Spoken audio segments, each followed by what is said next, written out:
Hi. Okay, as people join in, I'll quickly introduce. Good evening, everyone.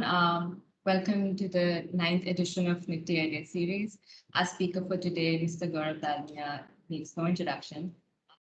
The chairman of Dalmia Group Holdings, which invests across sectors, including private equity, real estate, and public markets. Mr. Dalmia has co-founded many investment companies, including a real estate investment firm, Landmark Holdings, GTI, which is a long-term investment vehicle for India-focused funds. And he was also an early investor in and a board member of True North, which is a leading private equity fund. He contributes OPEX regularly to Economic Times, Times of India, Financial Times on various topics. He was also selected as a global leader for tomorrow by the World Economic Forum. With this, I will request Joy to add a few before handing it over to Surki.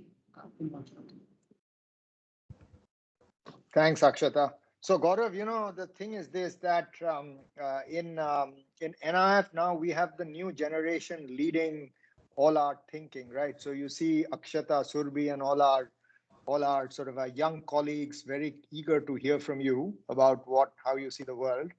But for my colleagues, I just wanted to mention that with Gaurav here, we have someone who is not only an investor, but he's also a thinker. And the great thing about this, about Gaurav, is that nowadays I think the world has started getting kind of bifurcated between the doers and the thinkers. But the beauty of Gaurav is that he brings the two of them together. And he's a prolific and very good writer. And he's able to put all his thoughts in a way that I think drives things home to at least to me, and I know to many others. He writes prolifically in the newspapers, and he has some great, I would say, views on the way the world is going, on what some of the changes in the world means for us from an investment standpoint, from a business standpoint, and obviously having been part of a business group, a big business group in India, and also having been spearheading investments for that group into third party companies, investing into the stock markets, investing through private equity, investing into real estate, investing into equity, debt. I mean, he's really got a very, very broad perspective on the business and investment environment. So Gaurav, I think people really want to hear from you, so I'm not going to take up any more time, but pass it on. And I think Surbi, I think you are going to moderate the discussion. So I'll hand it over to Surbi. And Gaurav, many, many thanks for taking the time to come speak with us. You've seen our journey right from the beginning, because I think you were one of the first people I went and discussed ideas with. So you've actually thought, you've seen how we've evolved. It would also be great as you're kind of going along to give us your perspectives on also how you've seen NIF develop. You'll be pleased to know that, you first saw me when we had one employee in NIF. Now we are at about 85 employees. So we've actually grown quite a bit, both across Mumbai and Delhi. And I think I've kind of briefed you about the investments, so I won't get into all that. But I'll pass it on to Surbi, and really, really looking forward to hearing our perspectives. Thank you again for joining us today. Thank you. Thank you, Sujoy, and I welcome you again, Mr. Dalmia. Before I could start, I just want to let everyone know that our Nifty Ideas team has grown in size. And given that this is my last Nifty Ideas session, we couldn't have asked for a better speaker than you, Mr. Dalmia. I wanted to end at a bang. I have to make one intervention. So we should start by, first of all, congratulating Surbi. So she just got married this week. And on top of that, she's got married this week, and then in 2 weeks she leaves her new husband to go to Columbia to study public policy there. So it's a double congratulations for her. So I just wanted to wish her as we start. Congratulations. Thank you, Sujoy. Thank you, Mr. Dalmia. Yes, life has been pretty hectic for me this year, but I think Nifty Ideas is one of the best things that we have at NIIF. And just quickly introducing the new members, Abdur, Shikhar, and Adhira. If you could just quickly turn your videos on and say hi.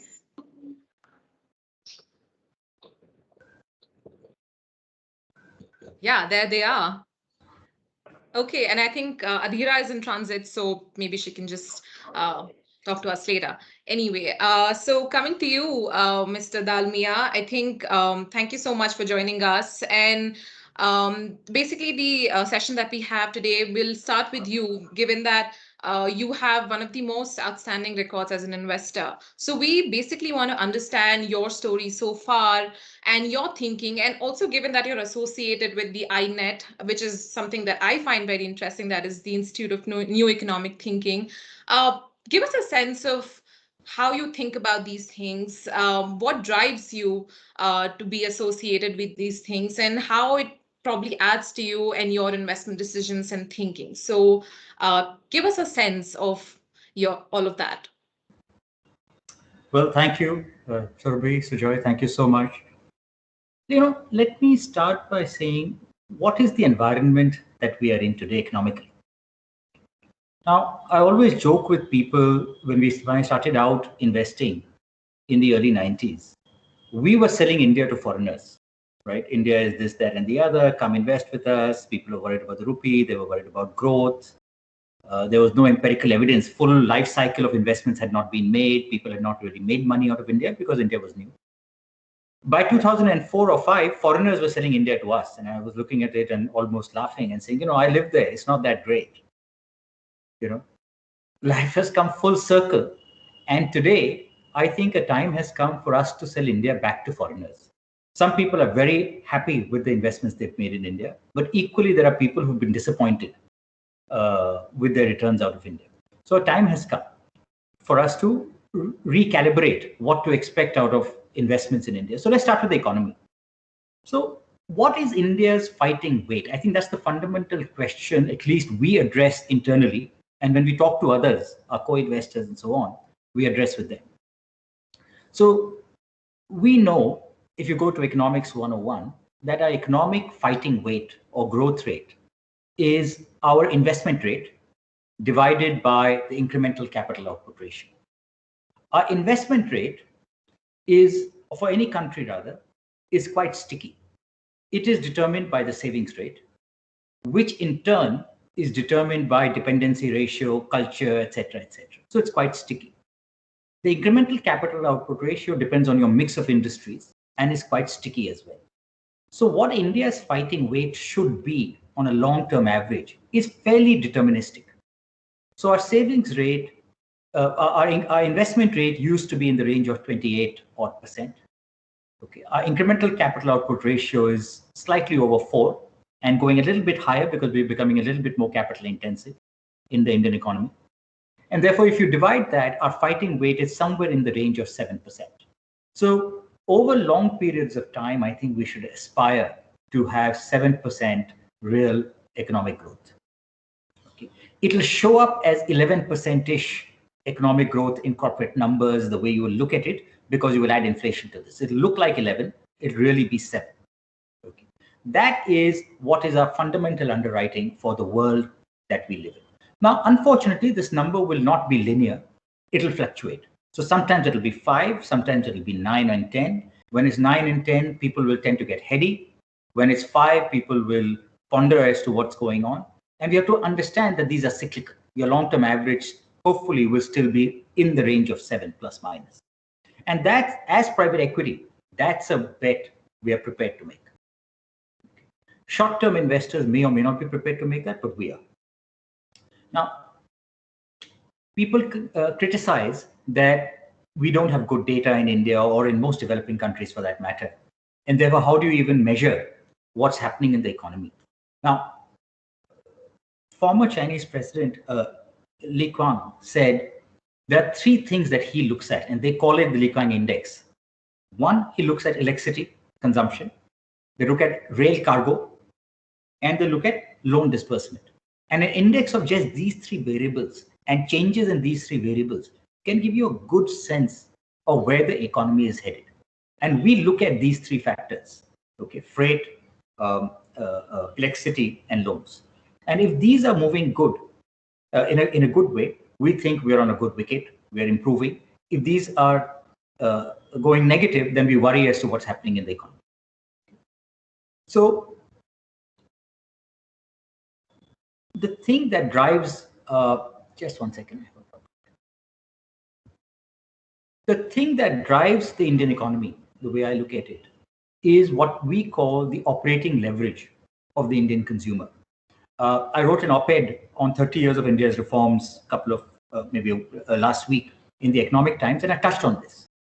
The operating leverage of a business is, I have 100 units of capacity. I am at 70% capacity utilization. As I move from 70 to 80 or 90 or 100, okay, what will my incremental profits be? And because my fixed cost structure will remain fixed, my incremental profits may increase faster than my revenues. Now, you can do the same thing for a middle-class Indian. So let's assume I make $100 in salary, 100 units of money, and I spend 70 rupees out of that in day-to-day expenses, and 30 is disposable. On a nominal basis, wage growth in India is about 9%, 10%, whatever it is. So let's assume my income moves from 100 to 110. I take out 4% inflation. So my wage growth is from 100 to 106. But my disposable income went from 30 to 36. So even though I may have 9% nominal wage growth, I may have 6% real wage growth, my disposable income is growing at 20%. And that is what I believe is the long-term trend which will drive Indian prosperity. It'll drive standards of living, it'll drive financial markets, it'll drive business numbers. And this trend will not change. Oil can go up, it will derail us for 1 year or 2 years or 3 years maximum. Okay, we can have bad monsoons and it may derail us. We may have some political issues and that may derail us. But this long-term trend, I think, is a mega trend that we can bet on. Now, I don't have the demographics numbers, but at least till 2050, 2060, right? As our dependency ratios don't increase until this time, right? Our investment rate will continue. And as that continues, I think these numbers will play out. After that, it will start tapering because the dependency ratios will change. Our population will age after that and so on and so on.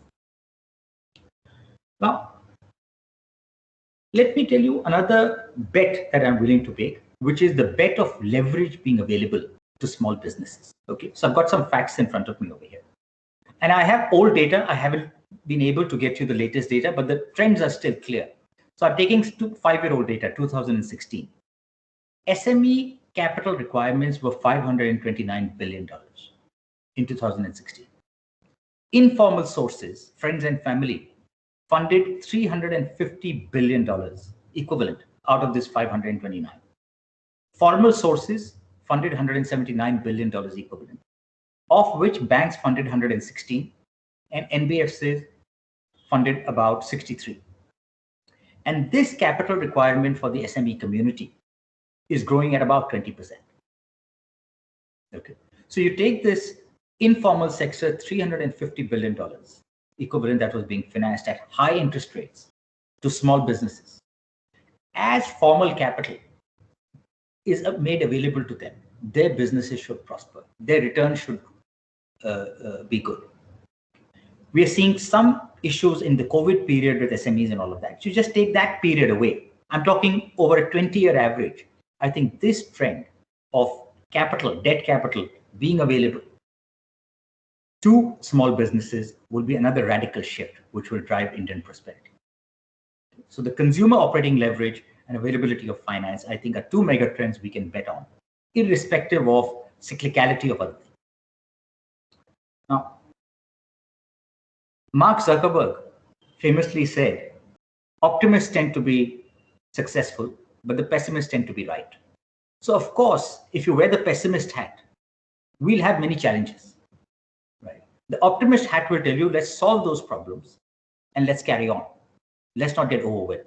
So in this big macro tailwind story that I'm talking about, we will have fluctuations, we will have challenges. And it'll be up to us to navigate and be an optimist and not a pessimist. Now, from an investment standpoint, these are heady times, okay? You look at the IPO numbers, you look at everybody is making money, it's a part of cocktail conversation. And to me, it sounds like the top of a market in many ways. Okay. Now, generally, we've seen that when the stock markets and the bond markets disagree, the bond markets are normally right. Bond markets lack emotion. Stock markets have a lot more emotion. So when the bond markets tell you that this company is not doing well, but the stock is doing well, you've got to be able to relook at it and understand why is this discrepancy? Can you explain this discrepancy? Okay. And you will find in n number of cases, okay, that the bond markets are saying something and the stock markets are saying something different. However, if you look at today's period, last quarter, 770 companies got an upgrade in their credit rating. Okay. 370 were downgraded last quarter in their credit rating. Just taking a random sample. Same period last year, okay, 2020, 241 companies improved their credit rating and 662 decreased their credit rating. So even the bond markets today are agreeing more with the stock markets than they were last year. But still, I think one needs to be careful. I think the stock markets are running ahead of reality. So let's not get excited by that.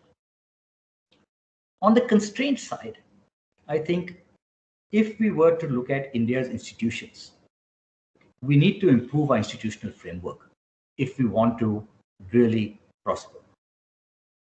Our institutions serve conflicting demands. They're a regulator. They're also in business sometimes. Okay.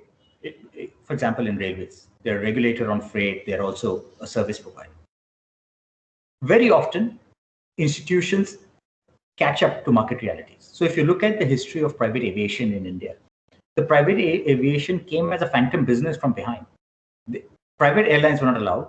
So if you remember, what we started were air taxis. What was an air taxi? You can't publish your schedule, but you can operate Delhi-Bombay flights. Now, everyone knows there was a schedule, except it wasn't a published schedule. So quite by accident, we got this industry prospering. And then the regulations came for private aviation. Okay, so regulators typically play catch up. You'll see this in the we see this around the world in the technology sector. Okay.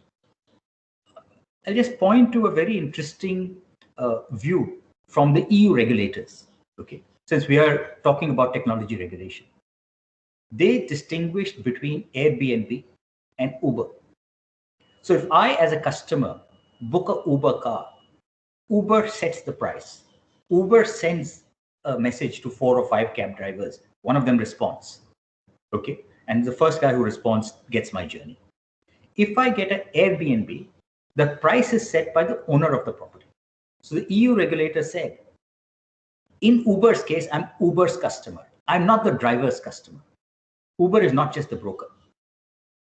In Airbnb's case, Airbnb is only a broker. The price is set by the vendor. And therefore, Airbnb is not liable for many things, which Uber should be. India doesn't have this regulation yet. US doesn't have this. So this is the kind of catch up as new businesses get created. And you have to finally distinguish between the Uber business model and the Airbnb business model. These are the challenges Indian institutions will face. Third, I think India's story is of individual heroism amidst institutional failure. So you will have a great police officer, you will have a great bureaucrat, and they will do a wonderful job. But as institutions, there may still be failure. Fourth, our best work as institutions is done in the frame of reference of a crisis. When there's a crisis, as was in 1991 or as was in 2007 and so on, we get all our act together to solve a problem. But on an average day, these institutions don't respond adequately. But those are given. As long as we recognize, we have to understand that these are the constraints that we have to work with. Now, globalization is real. We see it every day. The T-shirt that you buy to wear, you may have cotton from somewhere, you may have the thread from somewhere, the labor may be from somewhere, and so on and so forth. And it travels around the world. And that's how an American buys a T-shirt. Let me give you something more tangible of how we may see it sitting in India. You have a shale oil boom in the US and Canada, as it had happened. And an additive to shale oil is guar gum, which comes from Rajasthan. So you may have a guar gum boom in Rajasthan. It comes as an additive. I met a gentleman maybe 5 or 6 years ago. Liquid net worth was maybe 2,000 crores, made because of the shale boom in the US. Okay. So these trends, these interlinkages are really strong. I was asking somebody, how many $500 million revenue apparel companies are there in Bangladesh? And he said there may be at least 15 in Bangladesh, okay, who export apparel to the around the world. The next point I want to make is, how do we look at teams versus assets as investors or as businessmen? Traditionally, we've tended to bet on legacy assets. This guy in the cement business has a great location, and it's an advantage. Okay. These guys have a great franchise in access to markets and telecom or whatever. It's a great franchise. But over time, these assets don't matter as much as the teams matter. So I was told that Naveen Munjal was one of the speakers at one of your sessions. And if you look at Hero Electric versus the other scooter and motorcycle manufacturers who are trying to go electric, Hero Electric, with all its disadvantages, all it had was a great product and a good entrepreneurial team. They didn't have the distribution on day one. You could have 5 or 7 or 10 cross marks against them, and you would have the same tick marks against the big guys. But look at how successful Hero Electric has been, based on just a strong product and a strong management team. They build distribution, they're going to go global, etc., etc. So I do believe teams matter. Human agency matters. Now, I was talking to Vijay Shekhar Sharma maybe a year and a half ago. And he took the same argument and made a further point. He said, Gaurav, look, anything that can go online will go online. Travel, we already know, is being sold online. Don't be surprised if ice cream is sold online. It's now a matter of unit economics, and can you deliver 80 rupees worth of ice cream online? Maybe you can't. But there will be that push towards online and convenience and so on. So don't disregard that who'll ever buy ice cream online. Second point he made was, the winners in the online business will not be the guys with the legacy assets. The same team argument. New guys with no legacy assets, with no legacy mindsets, more importantly, will win the game. And we see that. In the US, we've seen Amazon was not a spin out of Walmart. Flipkart was not a spin out of Future Group, and so on. So we have to play that trend, and very often when you do systematic analysis, we miss this nuance. Now, on benchmarking, we all tend to benchmark against the Nifty. I personally don't like to benchmark against the Nifty, because the Nifty is a representative sample of the Indian economy, and we are not investors in the Indian economy. We are investors in a subset of the Indian economy. So there's another index, which is called the Nifty Quality Index. Now, it doesn't have any of the low return on capital employed business, such as a Coal India or a steel company and so on. It only has high ROCE businesses. The Nifty Quality Index has an alpha of about 250 basis points over Nifty over 15, 20 years. So if I benchmark myself against Nifty and I'm not buying into a coal company in private equity or a capital intensive business in private equity, I'm misleading myself. I can beat by 250 basis points simply by buying the Nifty Quality Index. So I've got to beat the Nifty Quality Index by 400 or 500 basis points. Therefore, I have to beat the Nifty by maybe 600 basis points, 700 basis points. So that's at least how we analyze ourselves. Now, I know you invest a lot in infra. My problem with infra is it is a low return on capital employed business. So one has to be very, very careful. It's a very important asset class for India as an economy. But for private investors, it may not be the most attractive asset class. So if you break up the value chain, okay, contractors make a lot of money. The poor developers don't make a lot of money.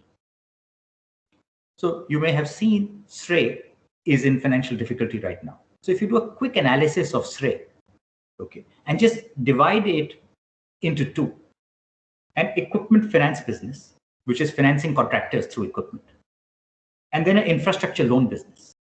The equipment finance business is rocking because it goes to contractors. They get paid, they pay you, it's going very well. It's a growth business. If you look at the infrastructure financing business, that's where all of the difficulties are. And until as a country, we solve the financing attractiveness for infrastructure, I think we will have a challenge in the economy. We will have a challenge in returns. Our real interest rates, for example, are very high. We have almost 4% real interest rates. You can't create global world-class infrastructure with 4% real interest rates in such a capital-intensive, high upfront capital business. So for me, therefore, that remains a challenge. It's an unanswered question, how this game will play out. Now, Bill Gates famously said, we tend to overestimate things in the short term, but we tend to underestimate the same things in the long term. Okay. So many of these trends, when they compound, whether it is the online trend, whether it is the Indian consumer, the leverage of the Indian operating leverage of the Indian consumer, I think it will really do wonders in 15 or 20 years. Now you have to see other countries. You see how Vietnam has been transformed or how Singapore has been transformed.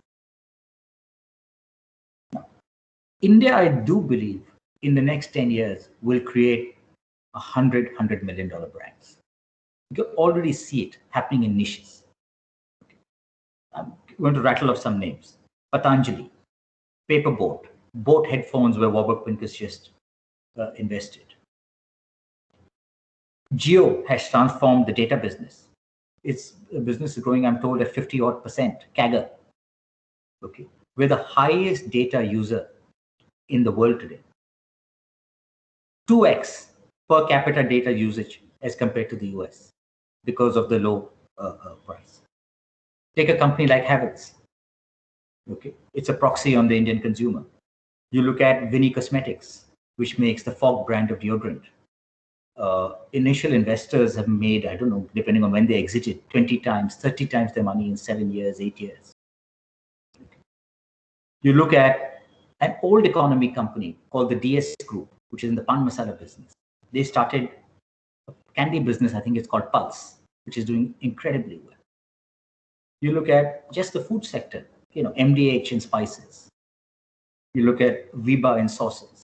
So there are n number of players trying to conquer these niches. And these niches are bigger than we think. Right now, they're urban niches. Then they'll go to tier 2. Then they'll go even lower. Therefore, creating $100 million brands, I think, is a great opportunity in India. Now, there are two ways to understand anything that we do in investments. One is a top-down. What's the addressable market? Right? That's how we start. Okay. What's the competitive dynamic? Then there's a bottoms-up view. The bottoms-up view is how will we succeed? And I think in India, the top-down view is fairly seductive. I don't think that's where we make mistakes. Where we make mistakes and where the alpha comes from is the bottoms-up view. How will you make it happen? What are your constraints? How will you beat the competition if you're a younger company?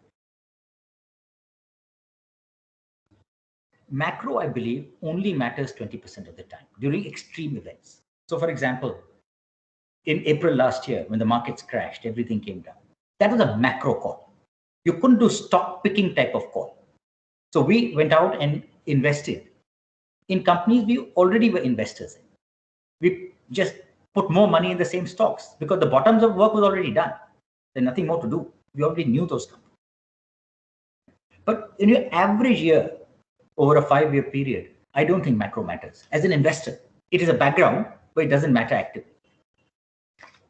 Now, we target GDP, let's assume it's 6%, plus inflation, let's assume it's 4%, and 300 basis points over that. So our aim is to make GDP plus inflation plus 300 basis points, and we are happy to do that. We don't have to go out and do a lot of heavy lifting. This triangulates well with the Sensex. Okay. 25-year average, I think Sensex is 11% plus 2% dividend yield. Okay. So I think it triangulates well. Over cycles, I do believe we can make 15% earnings growth in reasonably large companies. And that's a bet we're willing to make. If you look at the Forbes 400, okay, I have this list right here. 4 categories make the most number of billionaires. One is investments. Second is fashion and retail, surprisingly. Third is real estate. Fourth is technology. Pretty much in that order. So real estate actually ranks higher than technology. Okay. If you add Asia to the mix and only take Asia, you can add manufacturing, which is a bigger business in Asia than in, let's say, the western part of the world where most of the billionaires come from. And diversified conglomerates, which is still an Asian phenomenon. So there's very simple screens you can use to prioritize where you want to invest. I was talking to Bill Janeway, who used to be vice chairman of Warburg Pincus. And he had a very interesting thesis. And his thesis was, Gaurav, value addition and wealth capture is moving from hardware. Just take IT industry for a second. From hardware to software. Big boys in the 80s were the IBMs and the Dells and this, that, and the other. To software, the Microsofts of the world. To data. People who control your data. So from Microsoft to Google, for example. And data is often overused word and abused word. But if you have access to good data, okay, you can cut and paste and market it in many ways, which is what Google does. I don't know if you saw Google's numbers. I think Google's profits were up 60%. Oh, sorry, ad revenues were up 60% last quarter. So I think that's the game which is shifting. We have to ride volatility, which requires a lot of courage. It is not an intellectual thing alone. Everybody has the intellect. But when markets crash or when the markets are very frothy, you're not able to avoid that temptation or avoid that fear. So you have to ride volatility. If you look at what George Soros or Warren Buffett do, they are willing to sit idle for long periods of time. And we should be able to sit idle for long periods of time, irrespective of what Sujai tells you. Okay. You don't have to play every day. You have to play when the market is on your side. Second, you have to be independent minded. Just because there is a gold rush to do XYZ doesn't mean we should do a gold rush for XYZ. Third, and this is the most underappreciated fact, make big bets. Diversification, as Buffett says, is a hedge against your own ignorance. So play less, but when you play big. I think many investors forget that. And look at Rakesh Jhunjhunwala's portfolio. I don't know how many stocks are in his portfolio, but most of his net worth comes from, I think, 17 or 15 stocks he's made bets on over the last 30 years. Most of his wealth is created from that. The rest is all just noise. He just kind of is invested in other stuff. Now, what do we look for in an entrepreneur? We look for what Amy Chua, who's a professor at Yale, who wrote a very good book we should all read. It's called Tiger Moms. Okay, it's about how Asian immigrants are so successful in the US. So what do we look for? We look for a feeling of superiority and self-confidence. Okay, I know I can do it, I can win. At the same time, there has to be insecurity that I have to prove myself, not cockiness. And the third is impulse control, which means play for the long term, don't play for the short. And Peter Senge wrote this book, and he said the ultimate test of a good leader, which kind of triangulates with this, is you must simultaneously have humility and drive. They're contradictory forces, but you have to have those simultaneously.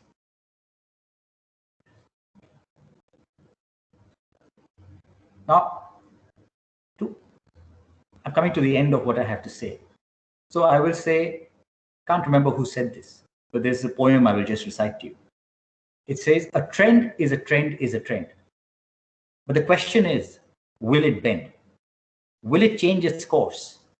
And this is the most important line now. Will it change its course because of some unforeseen force and come to a premature end? Okay. All trends, irrespective of how good they look, change. So can I request you to put that chart up, which shows how trends end? Sure.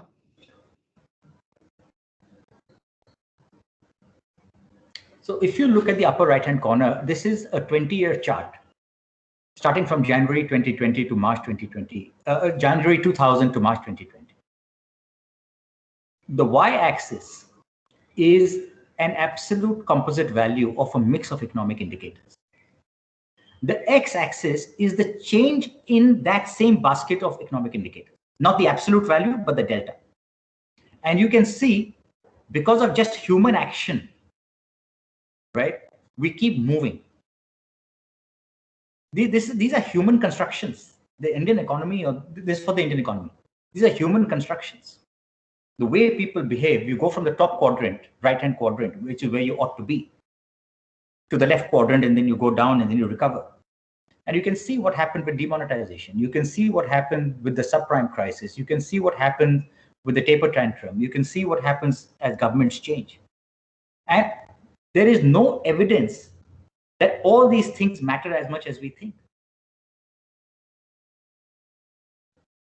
So you can see every 4 years, this thing keeps going round and round and round.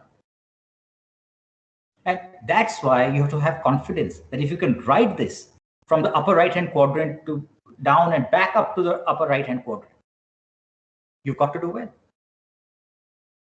Can you put on the next slide, please?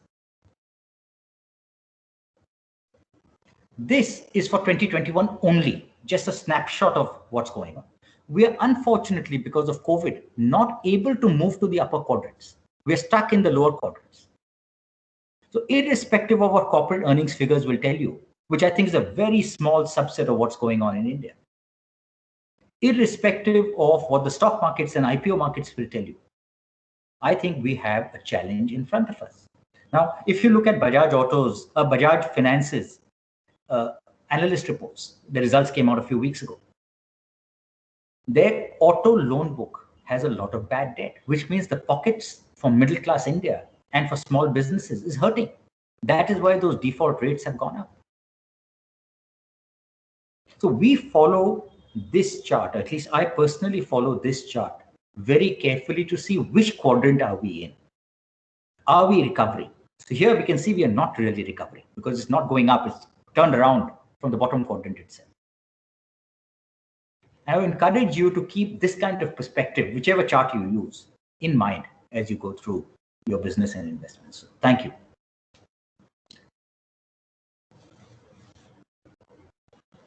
Thank you so much, Mr. Dalmia. I think there were a lot of thoughts, and I think I'll start off with a couple of questions that we have, drawing from what you've told us. So, aiming specifically at the Indian PE industry. So, where does the Indian PE industry fall in the global PE landscapes?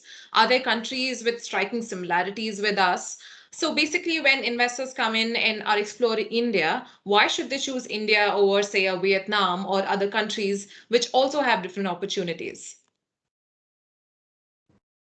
So I'm not sure people should choose India over a Vietnam or over a Brazil in that very narrow sense. First, let's understand what is it that we are offering versus what your other big private equity markets are offering. Okay, and Vietnam may not be nearly the best example. So if we compare ourselves to North America or Europe, how do you make money in North America? Either you play the tech game, right, which is very, very disruption oriented, right, and make money, which has a lot of mortality, and wealth is very, very concentrated on a few small bets, a few bets. Most of the bets don't really work out. Or you play the leverage buyout game, where you take a mature business, you leverage it, right? And therefore, equity makes a lot of return. Right? India and Vietnam's of the world, that's not the game. Disruption is a game, but it's a very small subset of the total game. Leverage buyouts can be a game, control deals can be a game, but again, a very small subset of the whole universe of investment. We are offering old-fashioned growth.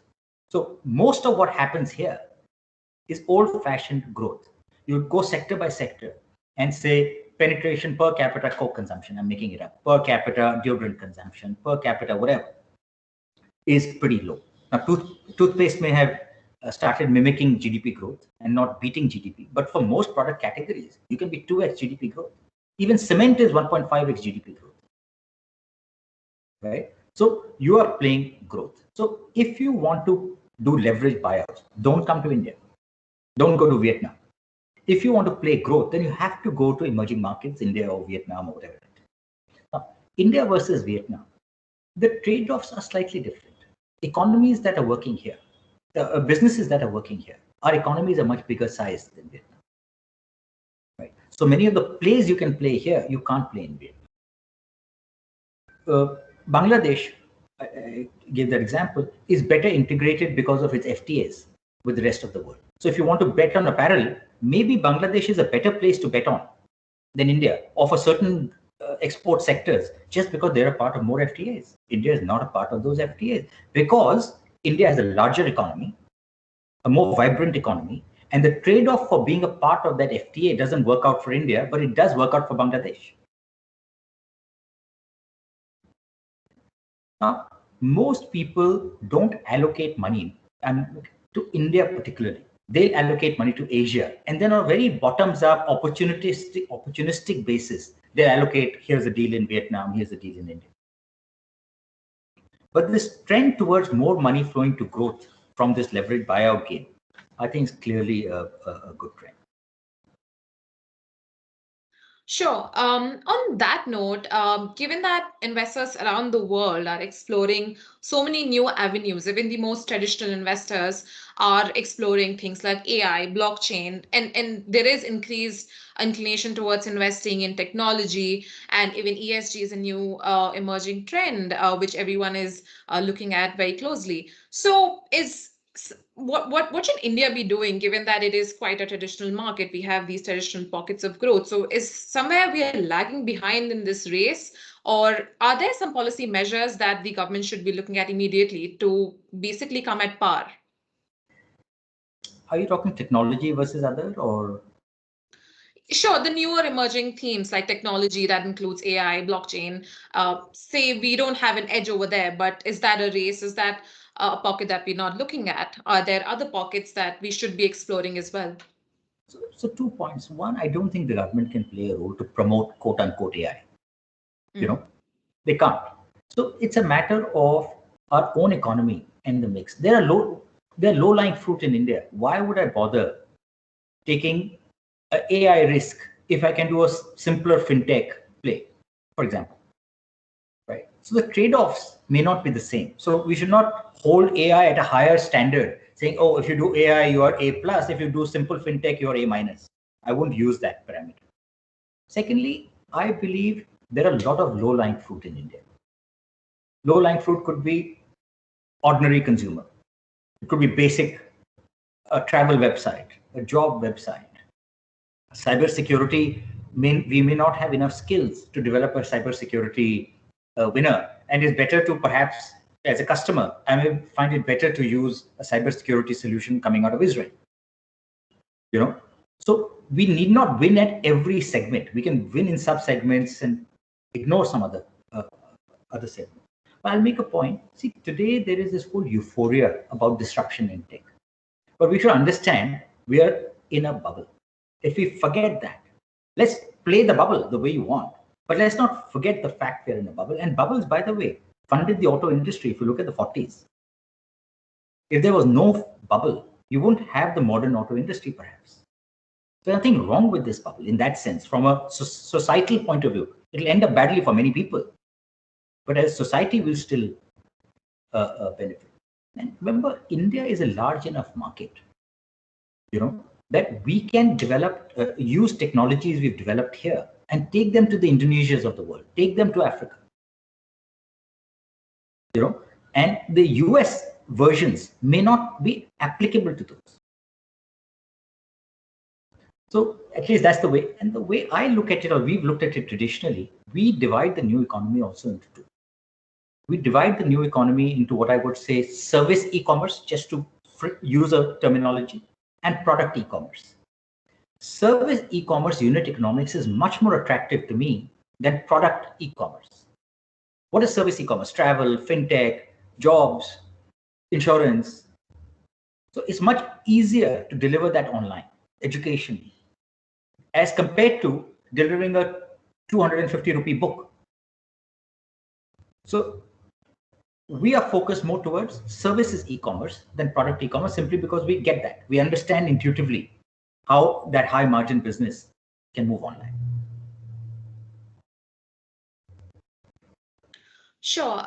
So I'm going to divert very slightly, and probably before one question before I open this up for everyone to ask. So conventionally, the economic measures that we've been talking about revolve around the GDP. It's perhaps still one of the most important measures of how we determine success of an economy. But given the great financial crisis and the ongoing COVID pandemic, which has transformed the way we look at things around us and the future worries of climate change. So, in your opinion, is GDP good enough? Should we be looking at other measures as well to measure the success of an economy? No, certainly. You see, GDP is a very mathematical measure which was created during World War II or whatever to measure the economy. Bhutan has this happiness index, and United Nations has a human development index. And clearly, we are not consumers, we are citizens. So when you want to measure your life as a citizen, GDP is not a measure of that. When you want to measure your life as a narrow consumer, yeah, GDP is a pretty good measure of that. We have to use, and there are a lot. Northern Europe has a lot of these indexes. China has a few. Obviously, the UN types have a few. So we've got to be able to look at a broader basket.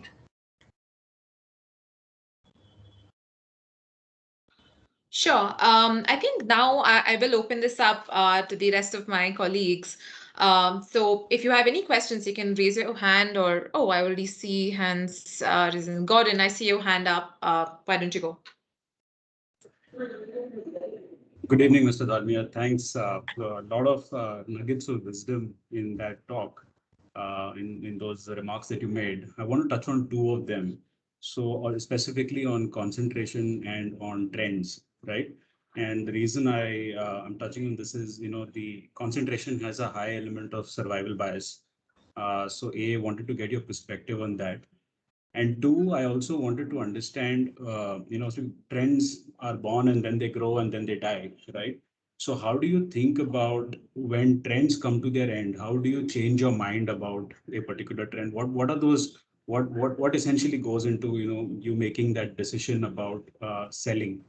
And the related point to this is essentially because over the last few years, asset allocation has been more of an alpha generator than actually stock picking, given the way markets have moved. So just your perspectives on these points. So let me address the second point about trends. I think there are some trends which are 20-year trends, 30-year trends. So if I talk about the operating leverage of the consumer, for example, or availability of credit to SMEs, I think that's a 20-year trend. It may not be linear, but I think it'll play out over 20 years. Okay. Will insurance companies do well over the next 20 years? It absolutely will. Will your internal combustion engine get replaced by electricity? That trend, a little bit more difficult to forecast whether it'll happen in 5 years, 10 years, 15 years, 20 years. We don't know, right? How will that gain market share? So you've got to take each trend and analyze whether this is a long-term trend, is it a medium-term trend, how is it playing out, and then calibrate. industry-specific trends are a little bit more difficult for investors to figure out because they're outsiders. So you've got to have domain knowledge. Don't play in every industry. Right? But macro trends, if you can bet on 3 or 4 and then derive from that whatever you're doing, I think you'll be on a winning wicket. That's at least my perspective. In terms of concentration and survival bias, I don't believe concentration and survival bias are correlated.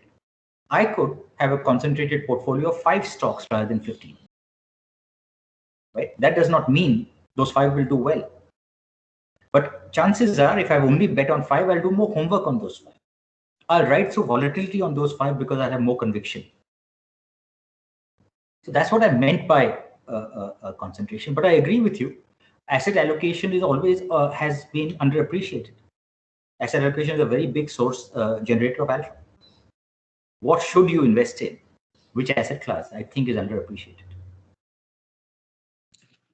Sure, thanks. And just one follow-up question to that. So since macro trends, these are fairly at least well understood and disseminated as information. Most of us know about India's long-term positive trends that could take place.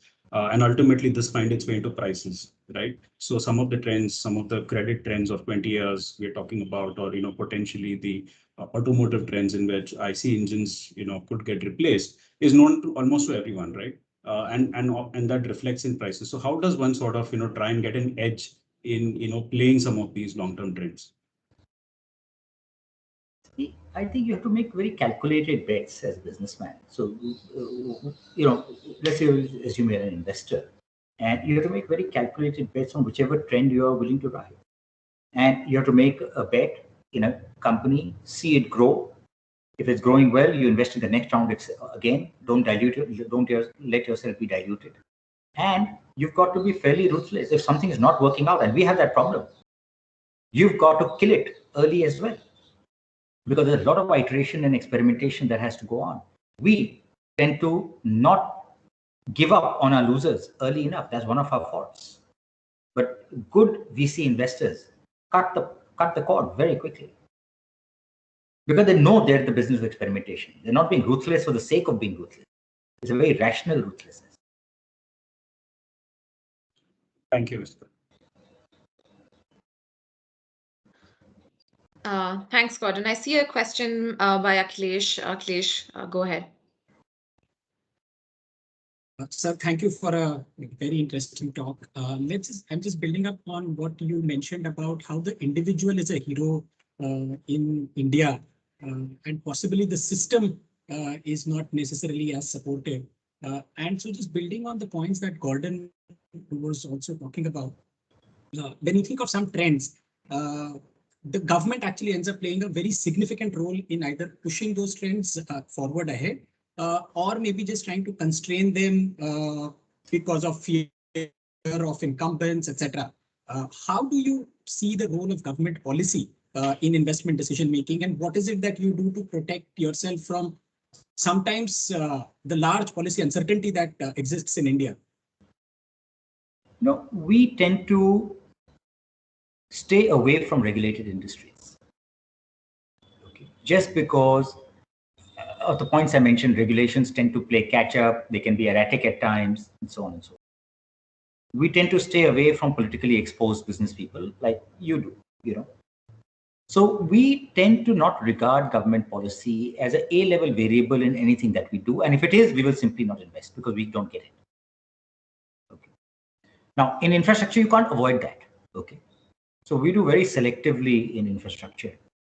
Now, the second thing that we do is if we do infrastructure, we'd rather do a pref or a loan structure than equity because at least it's easier to underwrite. Equity is a little bit more difficult one. There was a op-ed by Ruchir Sharma last week, I think, in Times of India, where he made a simple point. He said, look, the determinant of India's success will not be government. So if you watch the government, you will miss India's success. It'll be the private sector. So in spite of the constraints of these governments, we are always in election cycle. Kabhi UP election, sometimes some other election, sometimes something else, right? we know the institutional constraints that I just mentioned. So please don't look at the government and be excited or disappointed. Right? India will prosper in spite of it. Gurcharan Das says India grows at night. So that same argument he was making, and I actually subscribe to that. So just a quick follow-up. Do you think government can be a force for a positive force multiplier, or should we, in some sense, give up hope on the government and focus only on the private? No, government will be a positive force, but it will not be an A-level variable.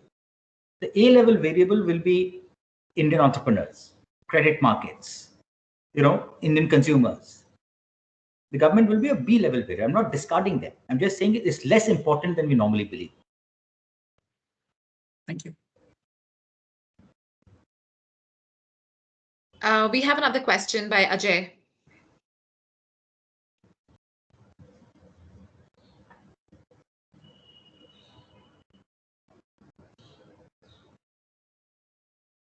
Ajay, you're on mute. Sorry. Thank you. So good evening, Mr. Dalmia. Only the question is, you may find it slightly offbeat or slightly off the track. I understand that you are talking about the private investment for the return purposes. At the same time, when we talk about the infrastructure and when we are in NIF, we always try to see where the infrastructure investment is going or coming from. So, and yes, you have also touched upon the India growing story also. So for any country to grow, that infrastructure growth is definitely required. So how to marry means there is a low growth, low return infrastructure, private investment wants the higher returns, no intervention from the government. You said that this is not your A-level parameter to or a variable to see. So as a person in the finance, let's say, not that your investment criteria or the priorities, but as a finance person or or the country person also, how do you see we can leverage the private funding in infrastructure development, because that is utmost that is the requirement, and we all understand that the government alone cannot do it. So where do you see the marriage comes? See, I'll make a kind of generic point and then maybe I'll try and address it specifically, because it's a very long-winded answer really to your question. The generic point is, it's ironic that if you went to a random investor and said, would you invest in a power plant in India or a chewing gum company? More often than not, they'll pick the chewing gum company, even though infrastructure or power plants are far more important to India than the chewing gum.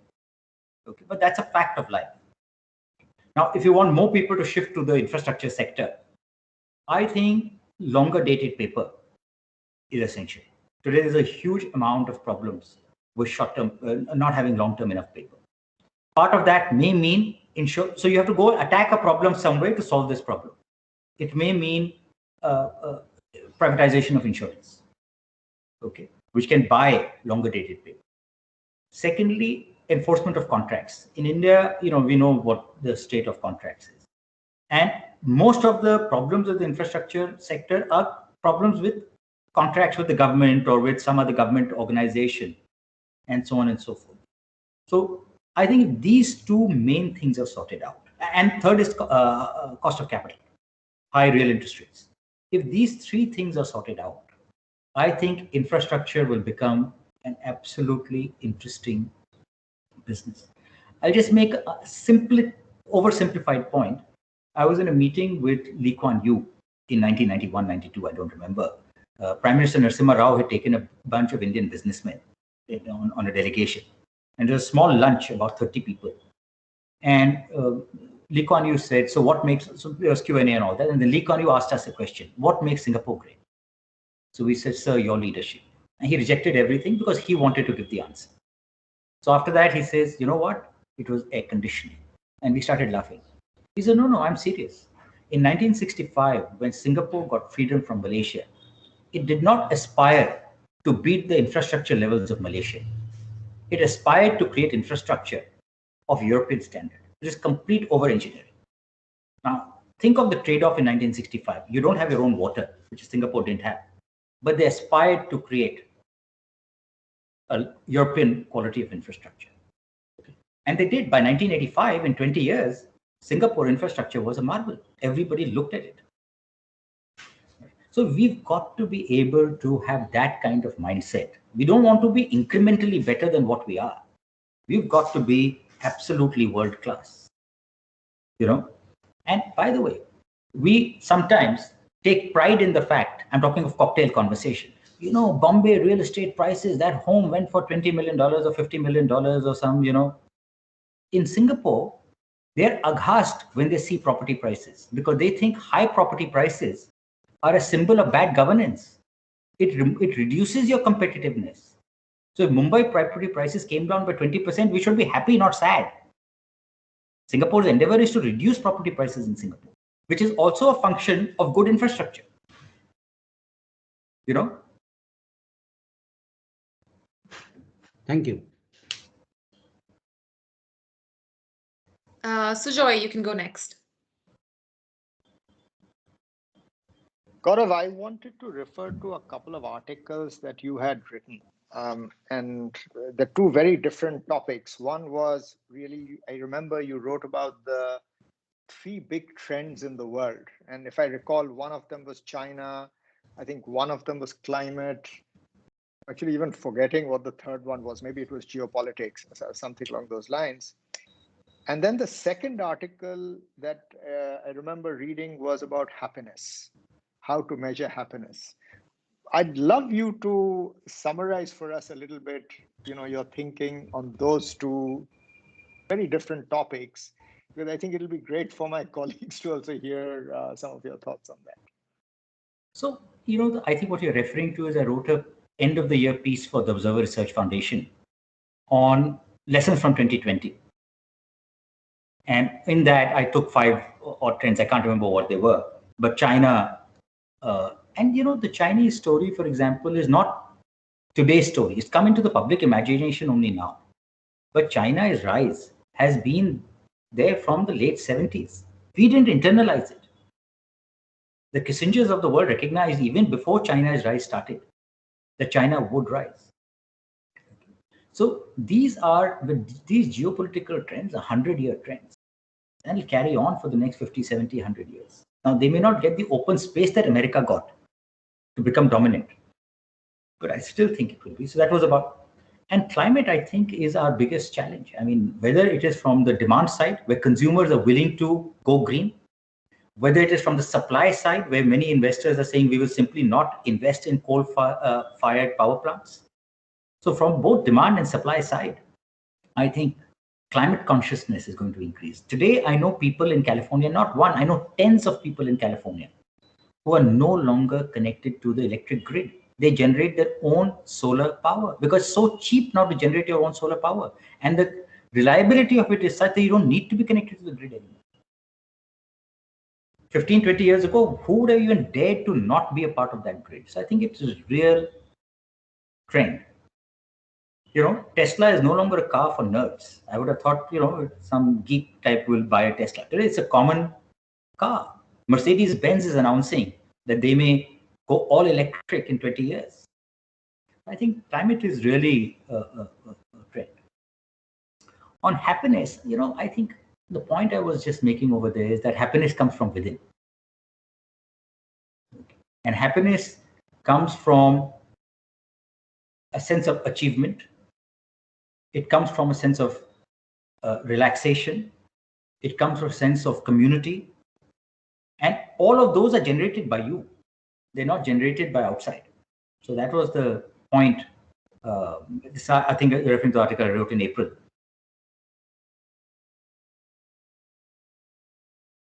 And by the way, there was I think a TED talk that you had referred to in that article, which was superb. Yes. So thank you for that.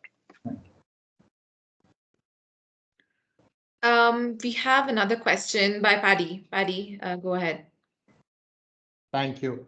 Loved your point about optimists and pessimists being self-fulfilling. But another point you made was on the bond markets being more rational and less sort of excitable than equity market. So in that context, I wanted to ask you, and you invest across asset classes and have broad perspectives about negative interest rates in the developed world. and it just defies logic that people are willing to pay the central bank to hold their money for 10 years, and if they're willing to do it to held to maturity. The reason I ask is, as long-term investors, a lot of value often goes in our projections in terminal value and what interest rates are like globally at our exit and all.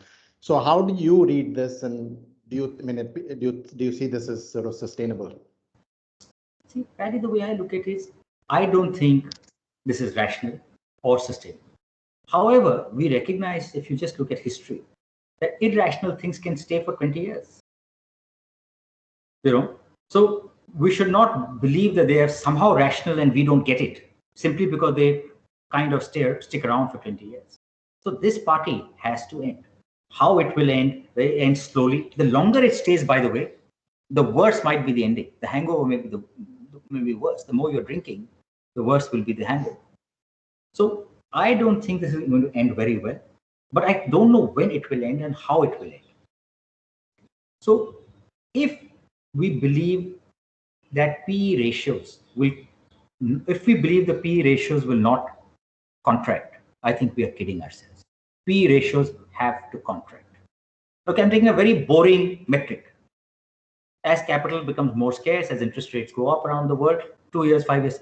So the trick we are saying is that let's try and grow the E. How do you grow the E? In younger companies, we can influence growing the E.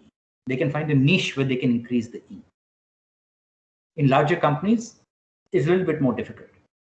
So we are trying to navigate by that. We're not trying to call the market as to when the contraction of PE will happen and when the interest rates will go. I've been reading reports for years that this will happen.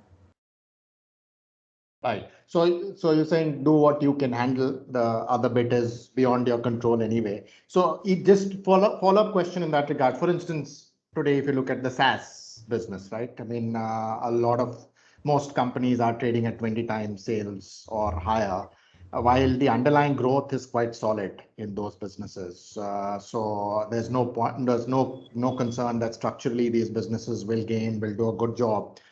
But you could still get hurt, or at least a sideways movement if on our exit interest rates are different, like your liquidity scenario is different. So when you're investing in private deals where you don't have the ability to move quickly, you can't be nimble. And the public market, I think you can take care of it by just moving quick enough. How do you take care of that when you're making your investments? Because you do a fair bit in tech, which can be back-ended. See, the way I look at SaaS, and I'm not really an investor in SaaS, so I can't comment specifically, but I'll make a little bit more generic. I look at SaaS as a very high margin business. And on an incremental sales business, on an incremental sales basis, it has 90% gross margin, whatever it is.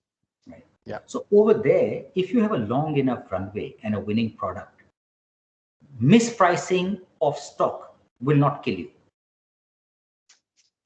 Right? But in a more average-ish business, mispricing of stock can kill you. So if you have to make a mistake on high valuation, I'd rather make it in a SaaS company than in a cement company, or in an automotive company. Having said that, I think you have to pick niche leaders. So different SaaS players are doing different things. And I think more and more value will accrue to the niche leaders. So even outside of SaaS, we tend to pick or bet on companies that can become niche leaders, segment leaders. Yeah. I think that's the way to go. Oh, thank you.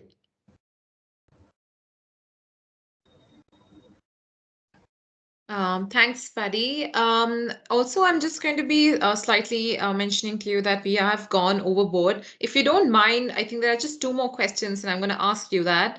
Mr. Dalmia, now that Sujoy mentioned your article on happiness and that you do write things on philanthropy, and you are very passionate about philanthropy as well. So I have a question, and I know one of your initiatives is Room to Read, which I was reading about, which is doing some incredible work. My question to you is the approach to philanthropy also experiencing a paradigm shift? given that people around the world are more aware, there's access to technology, approach to fundraising has changed? We have a very business-like approach to philanthropy. In the past, the way we would do philanthropy is just in our neighborhood. So near our plants, there are problems, right? Around in your community. You say, look, there are problems right in front of me. Why don't I solve them? Right? So that was a very opportunistic, you can say, way of philanthropy. Today, we are doing it in a far more systematic way. So we figured, right or wrong, that there are two areas where I think India can have a big bang for the buck. Okay. One is girls' primary education. We think on an incremental basis, girls' primary education can have best benefits for society. Okay, you can measure it in savings rate. Women's education and savings rates are correlated. Okay, infant mortality is clearly correlated to women's education, and so on. Okay, so that's one area to do work. Second, we do work in rural water because rural communities have far fewer options. So simple things like check dams and this, that, and the other. So we've done work over. Then opportunistically, we'll do extension. So Room to Read is not women's primary education, but it's basic literacy for everyone. And Room to Read is very business-like. It has a template that works. Just like in a SaaS company, you have a product that works. Here, they have a template that works. And then you can just replicate that template in school after school after school. The incremental cost of doing that is very low. So it's very well productized. So we tend to back things like that.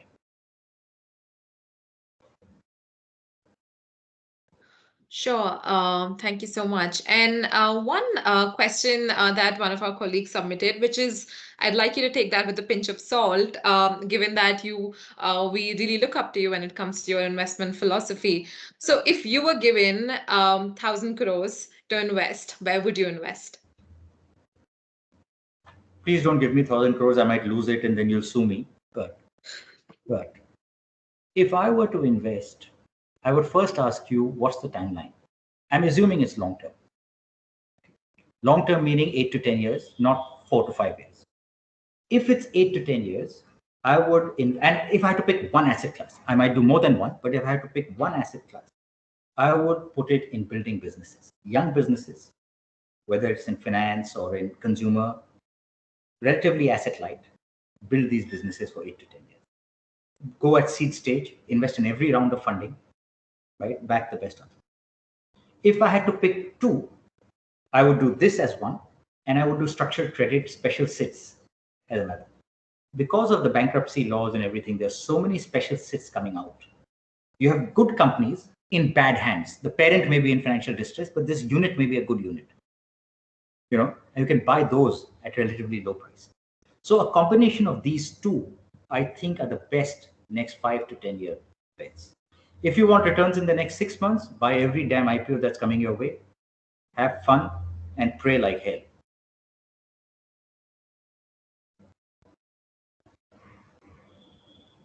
Sure. I think that's some really great advice. I think we have no more questions. I think with that, we can safely conclude this session. So Joy, do you want to say? I want to make a closing comment. Sure. So Marilyn Monroe said, I make mistakes. I'm out of control at times. I'm hard to handle. But if you can't handle me at my worst, you don't deserve me at my best. I think the same thing can be said about India.